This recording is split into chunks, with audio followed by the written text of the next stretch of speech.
Hello and happy Thursday. Welcome to our Thursday info sessions. We have this every single week, and the purpose of the sessions is to answer any questions that you may either have about M-Changa or online fundraising in general. I'm your host today. My name is Naomi, and I lead marketing and communications for M-Changa. And just to introduce M-Changa to you, M-Changa is an online fundraising platform that helps you raise funds virtually in a safe, secure, and mostly convenient way. And so this just means that you can be able to run your Harambe, but now in an online way, where we provide you with a platform and then also features that will enable you to almost be like you are with your potential donors. And so online fundraising is now what we help you do, and that is where many people come together, support a cause, but they do all of this virtually. And so we are going to be waiting for your questions, and as they come in, we could just maybe talk a little bit about storytelling for fundraising.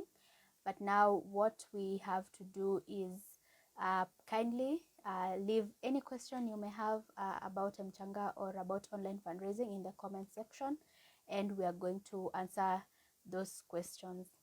And so we will just start by first talking about why storytelling is important in online fundraising. And so the reason why it is very, very crucial is that, like fundraising, stories are also human-centered. And so in our communities, I'm certain that we have been able to pass down generations stories from your great-grand to your grand to your mom or your dad, and now to you, and hopefully to your children as well. And so that is how powerful stories are. And because we understand this, it is very necessary for us to know how well we can use this tool to enable fundraising be a tool we can use as people who are looking to raise funds, and especially online, where your story is going to be the thing that is going to speak to your potential donors, because you have no direct access to them. So your story is going to play a huge role in how you are going to in how you are going to appeal to them and have them donate to you.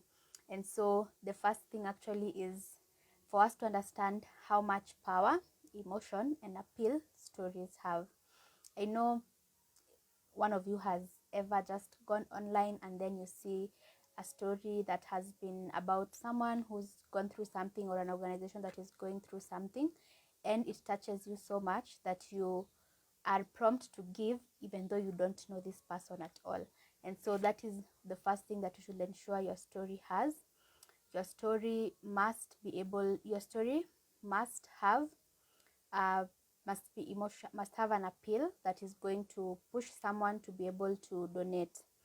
And then something else is, you have to make sure that your story is about people and is personal and mostly authentic. And so in this case is that maybe if you could be raising funds to drill a borehole, what you will do, you will not talk about the borehole. You will now talk about the people who are going to benefit from this borehole.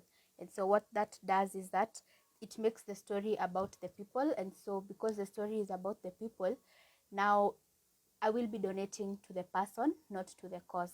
And so one major way of making a story appealing is by ensuring that it speaks to the people it is going to benefit.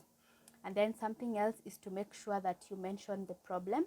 And so for instance, in let's now use the borehole. In this instance, it could be that children are not going to school because they have to spend hours and hours going to the river to get water, or new mothers are suffering or are falling into the risk of infection because they do not have access to enough water. So you mention that problem in its actuality.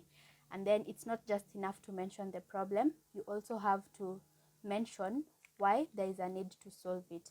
And so what the need will maybe that the need is that We need to help these people now go to school. We need to help these people uh, reduce the risk of infection. So that is why there is a need to solve the problem. And then you can also mention what impact will come from it. So in this instance, you will say more children will be able to go to school, more mothers will be less sick, and such. And most importantly is to have a call to action, because if you appeal to me and you don't tell me to donate, I will just go with the story and assume that was it. So that is just a little bit on how you can be able to write your stories in fundraising. Also, M-Changa provides you with the options for storytelling, which now include uh, a story. So you can be able to write something written, have something written. So you will have your story as a write-up. Then there's the option of uploading a video. And so with that, what happens is that you can record a video, maybe of you or of the potential beneficiaries. And so they can just explain what the issue is. And then with that, you can upload that. And people who are going to be viewing your story, your fundraiser page, can be able to view that video and understand what you're fundraising for. You can also use the option of an image. So when it is an image, what happens is that you can have like a photo story. So that is something like you can show where people have to go to fetch water now.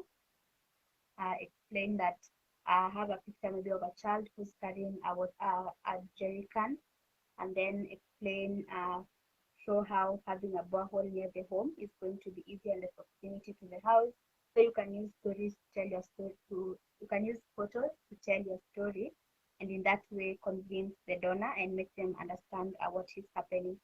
Another advantage of the story and the images and the videos is that you can be able to share progress. And so if, for instance, what you're trying to fundraise for has specific sections, you can be able to now update with pictures that this is the progress we've been able to make. So with the $20 you guys gave, we were able to start drilling. And then with the next 200, you are able to finish drilling.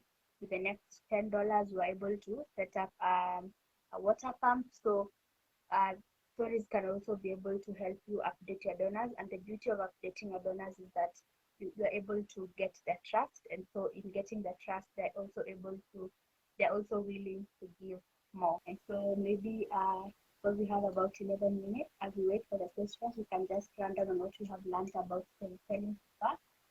So that is one. Make sure that your story has power, it has emotions, and it has an appeal. That is very important. And the reason for that is that people give because of the appeal they've had. People give where they're moved. And so it is important to ensure that your story has those three things: emotions, power, and an appeal. And next, to ensure that the story is about people. So don't talk too much about what's the cause and talk about the people it is going to impact, because that is how I will connect. As a person, I will connect to another person. And then next, make sure that you mention the problem explicitly. So let me understand, what am I giving to? So this is the problem. And after you've given me the problem, tell me why or what is the solution. So why you want to solve this problem? So why we want to solve this problem is XYZ. And then once we solve that problem, what will happen? So what is the impact? Make sure you mention, you tell me the impact will be more children will go to school, more mothers won't sick, yeah, whatever the impact will be depending on what you're fundraising for.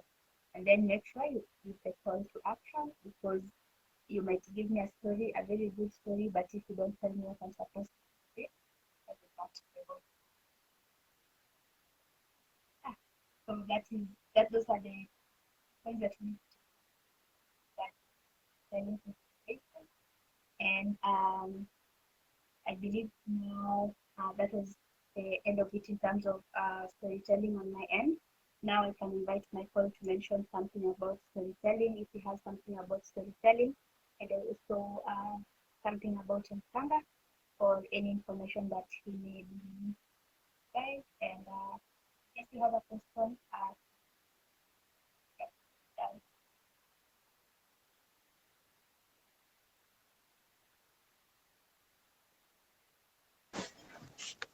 Thank you so much, Naomi, for that. Can you hear me?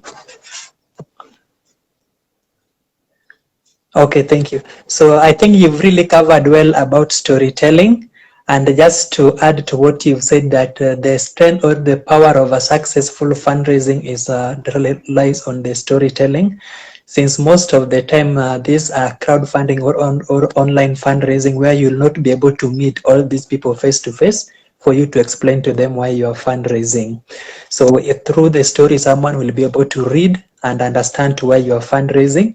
So after writing the story, you don't need to stop at that. You now start to share in any social media platform so that people can be able to know the reason why you are fundraising. thank you, Michael.